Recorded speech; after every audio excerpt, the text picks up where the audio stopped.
À Paris, un immeuble vétuste situé aux 5 rue du Docteur Potain est en train d'être surélevé.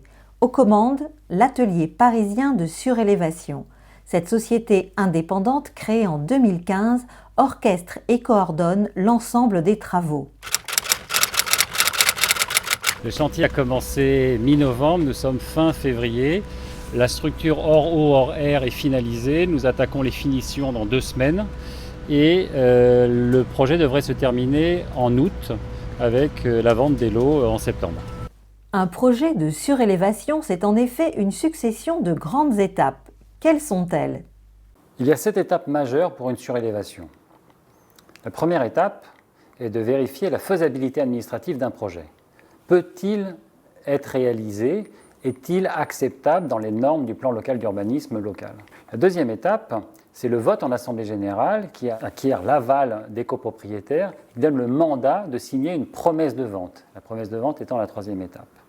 La quatrième étape, c'est le dépôt du permis de construire qui, après la purge des recours de tiers et recours administratifs, donne lieu à la cinquième étape qui est la signature de l'acte authentique.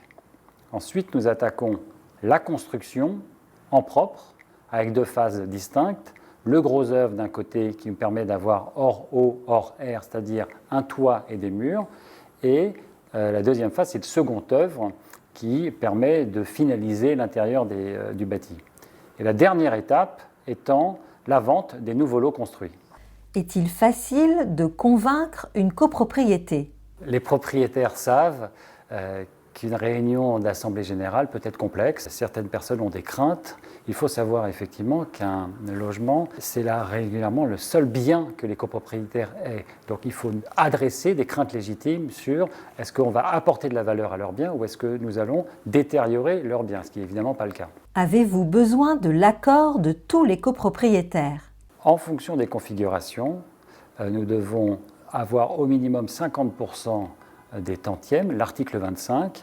La plupart du temps, quand nous touchons les parties communes, il faut avoir la double majorité, article 26. Mais nous décidons de nous engager dans un projet que quand nous avons une énorme majorité qui est favorable au projet pour pouvoir faire en sorte que ce projet soit un succès. Quelles sont les contraintes administratives? Il faut que le projet soit validé par l'urbanisme de la ville de Paris et qu'il soit en ligne avec les règles du plan local d'urbanisme qui a été découpé dans chaque ville. À Paris, par exemple, chaque îlot, chaque rue a des contraintes particulières de hauteur de bâtiment. On regarde aussi les vues arrière. On n'a pas le droit d'enlever du ciel aux habitants et donc il faut que ce soit validé par la loi. Administrativement, il y a aussi une notion importante à prendre en compte, c'est la validation des architectes des bâtiments de France et la commission du Vieux Paris, évidemment quand les constructions sont dans Paris. Et quelles sont les contraintes techniques? Sur le plan technique, il y a aussi de nombreuses contraintes que nous devons appréhender. C'est d'abord l'immeuble en soi. Peut-il supporter la charge complémentaire des nouveaux étages? Alors nous faisons une étude de sol et nous travaillons avec des bureaux d'études indépendants pour valoriser et pour donner des indications sur la typologie des constructions que nous faisons. Mais par ailleurs, on doit aussi se brancher sur l'existant. Quand nous déposons un toit, il faut bien s'assurer que nous pouvons construire et refaire un nouveau toit.